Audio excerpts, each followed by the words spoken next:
আকাশবাণী খবর পড়ছি সুস্মিতা সেন। বিশেষ খবর হল, প্রধানমন্ত্রী নরেন্দ্র মোদী হরমুজ প্রণালী দিয়ে অবাধে ও নিরাপদে জাহাজ চলাচলের প্রতি ভারতের সমর্থনের ওপর জোর দিয়েছেন। তিনি আজ 5 দেশ সফরের প্রথম দিনে সংযুক্ত আরব আমিরশাহিতে একগুচ্ছ কর্মসূচিতে অংশ নেন। পরে তিনি নেদারল্যান্ডসের উদ্দেশ্যে রওনা হন। ইরানের বিদেশমন্ত্রী আব্বাস আরাকচি পশ্চিম এশিয়ার সংকট সমাধানে ভারতকে আরও বড় ভূমিকা পালন করার অনুরোধ করেছেন। বিদেশমন্ত্রী ড এস জয়শঙ্কর বলেছেন, কার্যকর বহুপাক্ষিক ব্যবস্থার স্বার্থে ভারত অংশীদার রাষ্ট্রগুলির সঙ্গে মিলিতভাবে কাজ করতে প্রতিশ্রুতিবদ্ধ। আরজিকর কাণ্ডের তদন্তে গাফিলতির দায়ে পদস্থ 3 আইপিএস অফিসারকে সাসপেন্ড করেছে পশ্চিমবঙ্গ সরকার। সুপ্রিম কোর্ট জ্বালানি সাশ্রয়ের কথা বিবেচনা করে বিচারপতিদের পুলকার চালু সহ একগুচ্ছ পদক্ষেপ নেওয়ার কথা জানিয়েছে। আসছি বিস্তারিত খবরে। প্রধানমন্ত্রী নরেন্দ্র মোদী হরমুজ প্রণালীর মধ্যে দিয়ে নিরাপদ ও অবাধ নৌ চলাচলের প্রতি ভারতের সমর্থনের কথা পুনর্ব্যক্ত করেছেন। তিনি আঞ্চলিক স্থিতিশীলতার পাশাপাশি বৈশ্বিক জ্বালানি ও খাদ্য নিরাপত্তার ক্ষেত্রে হরমুজ প্রণালীর গুরুত্বের ওপর জোর দিয়েছেন। আবুধাবিতে সংযুক্ত আরব আমিরশাহীর রাষ্ট্রপতি শেখ মোহাম্মদ বিন জায়েদ আল নাহিয়ানের সঙ্গে উচ্চ পর্যায়ের আলোচনার পর প্রধানমন্ত্রী মোদী আজ সংযুক্ত আরব আমিরশাহীর ওপর সাম্প্রতিক হামলার তীব্র নিন্দা জানান। তার 5 রাষ্ট্র সফরের প্রথম গন্তব্য হিসেবে প্রধানমন্ত্রী আমিরশাহীর নেতৃত্ব ও জনগণের প্রতি ভারতের সংহতির কথা তুলে ধরেন। বিভিন্ন কর্মসূচিতে অংশগ্রহণের পর শ্রী মোদী উষ্ণ অভ্যর্থনার জন্য ইউএইর নেতৃত্বের প্রতি কৃতজ্ঞতা জানান। একটি সামাজিক মাধ্যমে এক পোস্টে তিনি বলেছেন, জ্বালানি বিনিয়োগ এবং সরবরাহ শৃঙ্খল সহ বিভিন্ন গুরুত্বপূর্ণ ক্ষেত্রে পারস্পরিক সহযোগিতা জোরদার করার বিষয়ে তিনি অত্যন্ত আশাবাদী। আবুধাবিতে পৌঁছানোর পর বিমানবন্দরে প্রধানমন্ত্রীকে আনুষ্ঠানিক অভ্যর্থনা জানানো হয়। রাষ্ট্রপতি আল নাহিয়ান স্বয়ং তাকে অভ্যর্থনা জানান। প্রোটোকলের একটি বিশেষ নিদর্শন হিসেবে আমিরশাহীর আকাশসীমায় প্রধানমন্ত্রীর বিমান প্রবেশের সময় সে দেশের F-16 যুদ্ধ বিমানগুলি তার বিমানকে এসকর্ট করে বিমানবন্দরে নিয়ে আসে। সংযুক্ত আরব আমিরশাহী সফর শেষ করে প্রধানমন্ত্রী তাঁর সফরের দ্বিতীয় পর্বে গন্তব্য নেদারল্যান্ডসের উদ্দেশ্যে যাত্রা করেন। ইরানের বিদেশমন্ত্রী আব্বাস আরাকচি বলেছেন, পশ্চিম এশিয়ায় শান্তি প্রতিষ্ঠায় ভারত আরও বড় ভূমিকা পালন করতে পারে। নতুন দিল্লিতে আজ সাংবাদিক সম্মেলনে আরাকচি বলেন, ইরানের সঙ্গে সম্পর্কিত কোনো বিষয়েরই সামরিক দিক দিয়ে সমাধান হওয়ার সম্ভাবনা নেই। তিনি বলেন, হরমুজ প্রণালী দিয়ে জাহাজ চলাচলে সহায়তা করতে ইরান প্রস্তুত রয়েছে। বর্তমানে হরমুজ প্রণালীর পরিস্থিতি অত্যন্ত জটিল। ইরানের বিদেশমন্ত্রী আরও বলেছেন, পশ্চিম এশিয়া সংকট সমাধানের ক্ষেত্রে আলোচনার মাধ্যমে সমঝোতা ছাড়া অন্য কোনো পথ নেই। তিনি স্পষ্ট বলেন, ভারতের পক্ষ থেকে যে কোনো গঠনমূলক ভূমিকাকেই ইরান স্বাগত জানাবে। ব্রিক্স বিদেশমন্ত্রীদের বৈঠকে যোগ দিতে আব্বাস আরাকচি এখন দিল্লিতে রয়েছেন। বিদেশমন্ত্রী ড এস জয়শঙ্কর বলেছেন যে, কার্যকর বহুপাক্ষিক ব্যবস্থার লক্ষ্য এগিয়ে নিয়ে যেতে ভারত তার সকল অংশীদারদের সঙ্গে কাজ করতে প্রতিশ্রুতিবদ্ধ। নতুন দিল্লিতে অনুষ্ঠিত 2026-এর ব্রিক্স বিদেশমন্ত্রীদের বৈঠকের দ্বিতীয় দিনে প্রকাশ্য অধিবেশনে ভাষণ দিতে গিয়ে ড জয়শঙ্কর বলেন, এই বৈঠকের ব্যাপকতা থেকেই বোঝা যায় যে দ্রুত পরিবর্তনশীল বিশ্বে বহুপাক্ষিক সহযোগিতা জোরদার করার বিষয়টিকে সকলে কতটা গুরুত্ব দেন। তিনি আরও বলেন, আন্তর্জাতিক আর্থিক কাঠামোর সংস্কার করাও এখন অত্যন্ত জরুরি।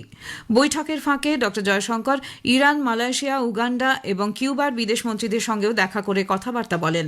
সামাজিক যোগাযোগ মাধ্যমে দেওয়া একটি পোস্টে তিনি জানান, ইরানের বিদেশমন্ত্রীর সঙ্গে পশ্চিম এশিয়ার পরিস্থিতি এবং এর সম্ভাব্য প্রভাব নিয়ে আলোচনা হয়েছে। তিনি বলেন, তারা পারস্পরিক স্বার্থ সংশ্লিষ্ট দ্বিপাক্ষিক বিভিন্ন বিষয়েও মতবিনিময় করেছেন। পশ্চিমবঙ্গে আরজিকর কাণ্ডে তদন্তে গাফিলতি, পরিস্থিতি সামলাতে ব্যর্থতা এবং নিহত তরুণী চিকিৎসকের পরিবারকে টাকা দিতে চাওয়ার অভিযোগকে সামনে রেখে 3 আইপিএস অফিসারকে সাসপেন্ড করেছে রাজ্য সরকার। তৎকালীন কলকাতা পুলিশ কমিশনার বিনীত গোয়েল, ডিসি সেন্ট্রাল ইন্দিরা মুখার্জি এবং ডিসি নর্থ অভিষেক গুপ্তাকে সাসপেন্ড করার কথা ঘোষণা করেছেন মুখ্যমন্ত্রী তথা স্বরাষ্ট্রমন্ত্রী শুভেন্দু অধিকারী।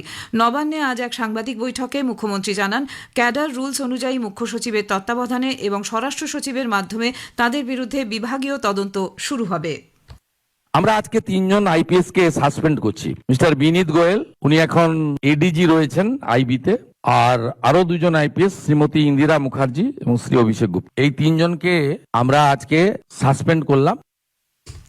এদিকে অভয়ার মা পানিহাটি কেন্দ্রের সদ্যজয়ী বিজেপি বিধায়ক বলেছেন, সমস্ত তথ্য প্রমাণ লোপাট এবং তড়িঘড়ি মেয়ের দেহ পুড়িয়ে দেওয়া সবকিছুর জন্যই দায়ী প্রাক্তন মুখ্যমন্ত্রী মমতা ব্যানার্জি। অষ্টাদশ পশ্চিমবঙ্গ বিধানসভার নতুন অধ্যক্ষ হিসাবে নির্বাচিত হয়েছেন কোচবিহার দক্ষিণের বিজেপি বিধায়ক রথীন্দ্র বসু। বিধানসভার বিশেষ অধিবেশনে আজ সর্বসম্মতিক্রমে তিনি অধ্যক্ষ নির্বাচিত হন।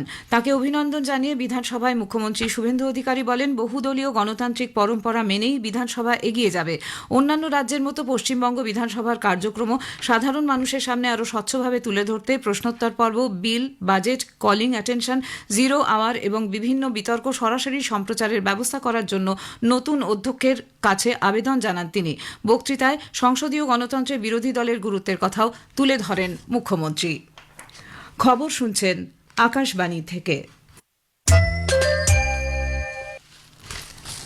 সুপ্রিম কোর্ট আজ জ্বালানি সাশ্রয়ের লক্ষ্যে একগুচ্ছ পদক্ষেপ ঘোষণা করেছে। এর মধ্যে রয়েছে বিবিধ দিনগুলিতে অর্থাৎ মিসলেনিয়াস ডেতে ভার্চুয়াল শুনানির ব্যবস্থা, বিচারপতিদের মধ্যে গাড়ি ভাগাভাগি করে ব্যবহার করা এবং রেজিস্ট্রি কর্মীদের জন্য বাড়ি থেকে কাজের ব্যবস্থা করা। পশ্চিম এশিয়ায় সংকটের প্রেক্ষাপটে জ্বালানি খরচ কমানোর লক্ষ্যে কেন্দ্রের যে বৃহত্তর প্রচেষ্টা চলছে, সুপ্রিম কোর্টের এই পদক্ষেপ তারই অনুসারী। সুপ্রিম কোর্ট আরও জানিয়েছে যে জ্বালানির সর্বোত্তম ব্যবহার নিশ্চিত করার লক্ষ্যে বিচারপতিরা সর্বসম্মতিক্রমে নিজেদের মধ্যে কারপুলিং ব্যবস্থা প্রচলনে উৎসাহিত করার সিদ্ধান্ত নিয়েছেন। আরেকটি তাৎপর্যপূর্ণ পদক্ষেপে শীর্ষ আদালত রেজিস্ট্রি দপ্তরের প্রতিটি শাখা বা বিভাগের কর্মীদের 50%কে সপ্তাহে সর্বোচ্চ 2 দিন বাড়ি থেকে কাজ করার অনুমতি দিয়েছে। জ্বালানির মূল্যবৃদ্ধি প্রসঙ্গে সংসদ বিষয়ক মন্ত্রী কিরেন রিজিজু বলেছেন যে পশ্চিম এশিয়ার সংঘাতের ফলে বিশ্বজুড়ে যখন জ্বালানির দাম আকাশচুম্বী, তখন ভারত তার ব্যতিক্রমী অবস্থান বজায় রেখেছিল। সামাজিক মাধ্যমে মন্ত্রী বলেন, বহু দেশে পেট্রোল ও ডিজেলের দাম 20% থেকে প্রায় 100% বৃদ্ধি পেলেও ভারত এই পরিমাণ পেট্রোলে মাত্র 3.2% এবং ডিজেলে 3.4%-এর মধ্যে সীমাবদ্ধ রাখতে সক্ষম হয়েছে। অপরিশোধিত তেলের দাম ব্যারেল প্রতি $100 ছাড়িয়ে যাওয়া এবং আন্তর্জাতিক বাজারে চূড়ান্ত অস্থিরতা সত্ত্বেও সরকারি তেল কোম্পানিগুলি নাগরিকদের মুদ্রাস্ফীতি ও অর্থনৈতিক চাপ থেকে রক্ষা করতে সপ্তাহের পর সপ্তাহ বিপুল ক্ষতি বহন করেছে বলেও তিনি মন্তব্য করেন।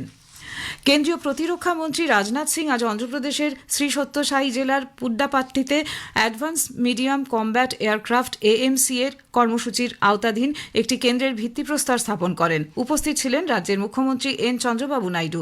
এই উপলক্ষে সমবেত জনতার উদ্দেশ্যে ভাষণ দিতে গিয়ে প্রতিরক্ষা মন্ত্রী রাজনাথ সিং বলেন, ভারতের আত্মনির্ভর ভারত এবং মেক ইন ইন্ডিয়ার প্রতিরক্ষা ভাবনার ক্ষেত্রে অন্ধ্রপ্রদেশ একটি অন্যতম প্রধান স্তম্ভ হয়ে উঠেছে। সদ্য চালু হওয়া এই প্রতিরক্ষা প্রকল্পগুলি জাতীয় নিরাপত্তা জোরদার করবে, শিল্পক্ষেত্রে বিকাশ ত্বরান্বিত করবে এবং তরুণ প্রজন্মের জন্য ব্যাপক কর্মসংস্থানের সুযোগ সৃষ্টি করবে বলে মন্ত্রী উল্লেখ করেন। फ्यूज जो होता है वह किसी भी गोला बारूद का सबसे यह इम्पोर्टेंट हिस्सा होता है। चाहे आर्टिलरी शेल हो, बम हो या कोई भी युद्ध सामग्री हो, बिना भरोसेमंद इलेक्ट्रिक फ्यूज के सब बेकार है। यहाँ बनने वाले अत्याधुनिक फ्यूज हमारी सेनाओं को ताकत देंगे और यह प्रोजेक्ट हमारी एमिनेशन मैन्युफैक्चरिंग में सेल्फ रिलायंस, आत्मनिर्भरता का एक नया चैप्टर जोड़ेगा। অনুষ্ঠানে কেন্দ্রীয় অসামরিক বিমান চলাচল মন্ত্রী কে রামমোহন নাইডু, রাজ্যের মন্ত্রীগণ, জনপ্রতিনিধি এবং সরকারি কর্মকর্তারা উপস্থিত ছিলেন। সংসদ বিষয়ক মন্ত্রী কিরেন রিজিজু লোকসভার বিরোধী দলনেতা রাহুল গান্ধীর বিদেশ সফর নিয়ে প্রশ্ন তুলেছেন। এক সাংবাদিক সম্মেলনে তিনি বলেন, প্রত্যেক সাংসদের বিদেশ সফরের তথ্য সংশ্লিষ্ট কর্তৃপক্ষকে জানানো বাধ্যতামূলক। এছাড়াও বিদেশে কোনো ধরনের আতিথেয়তা গ্রহণ করলে তা অবশ্যই 2010-এর FCRA আইনের মাপকাঠি অনুযায়ী হতে হবে। রিজিজু বলেন, আইনের চোখে সব ভারতীয় সমান এবং একই মানদণ্ড রাহুল গান্ধীর ক্ষেত্রেও প্রযোজ্য হওয়া উচিত। মার্কিন প্রেসিডেন্ট ডোনাল্ড ট্রাম্প এবং চীনের প্রেসিডেন্ট শি জিনপিং এর মধ্যে গুরুত্বপূর্ণ বৈঠক শেষ হয়েছে। এই বৈঠকের ফলে মার্কিন যুক্তরাষ্ট্র চীন সম্পর্কের উল্লেখযোগ্য অগ্রগতি হয়েছে বলে দুই নেতাই দাবি করেছেন। তবে ইরান, তাইওয়ান সহ একাধিক বিষয়ে বিশ্বের দুই বৃহত্তম শক্তির মধ্যে মতপার্থক্য এখনও রয়েছে। আবহাওয়া দপ্তর জানিয়েছে, দক্ষিণ পশ্চিম মৌসুমী বায়ু আগামী 26শে মে কেরালামে প্রবেশ করতে পারে। যদিও কেরালামে দক্ষিণ পশ্চিম মৌসুমী বায়ু ঢোকার স্বাভাবিক নির্ধারিত তারিখ হল 1 জুন। আবহাওয়া দপ্তর জানিয়েছে, আগামী 24 ঘন্টার মধ্যে দক্ষিণ বঙ্গোপসাগরের কিছু অংশ, আন্দামান সাগর এবং আন্দামান ও নিকোবর দ্বীপপুঞ্জের ওপর দিয়ে দক্ষিণ পশ্চিম মৌসুমী বায়ুর অগ্রসরের অনুকূল পরিস্থিতি তৈরি হবে। National testing agency NTA NEET UG পরীক্ষার নতুন দিনক্ষণ ঘোষণা করেছে। আগামী 21শে জুন এই পরীক্ষা নেওয়া হবে। বিভ্রান্তি এড়াতে শুধুমাত্র NTA-র অফিসিয়াল ওয়েবসাইটে দেওয়া তথ্যের ওপর পরীক্ষার্থী এবং অভিভাবকদের নজর রাখতে বলা হয়েছে। লখনৌয়ের একানা স্টেডিয়ামে আজ সন্ধ্যায় আইপিএল ক্রিকেটের ম্যাচে Chennai super kings Lucknow super জায়ান্টসের মুখোমুখি হয়েছে। লখনৌ টসে জিতে চেন্নাইকে ব্যাট করতে পাঠিয়েছে। 11 ম্যাচে 12 পয়েন্ট সংগ্রহ করে চেন্নাই লিগ তালিকায় পঞ্চম ও সমসংখ্যক ম্যাচে 6 পয়েন্ট নিয়ে লখনৌ 10 দলের লিগে সবশেষে রয়েছে। শেষ করার আগে খবরের বিশেষ কিছু অংশ আরেকবার। প্রধানমন্ত্রী নরেন্দ্র মোদী হরমুজ প্রণালী দিয়ে অবাধে ও নিরাপদে জাহাজ চলাচলের প্রতি ভারতের সমর্থনের উপর জোর দিয়েছেন। তিনি আজ 5 দেশ সফরের প্রথম দিনে সংযুক্ত আরব আমিরশাহিতে একগুচ্ছ কর্মসূচিতে অংশ নেন। পরে তিনি নেদারল্যান্ডসের উদ্দেশ্যে রওনা হন। ইরানের বিদেশমন্ত্রী আব্বাস আরাকচি পশ্চিম এশিয়ার সংকট সমাধানে ভারতকে আরও বড় ভূমিকা পালন করার অনুরোধ করেছেন। খবর এখনকার মতো এ পর্যন্ত। এরপরে শুনবেন স্থানীয় সংবাদ 7:50 মিনিটে।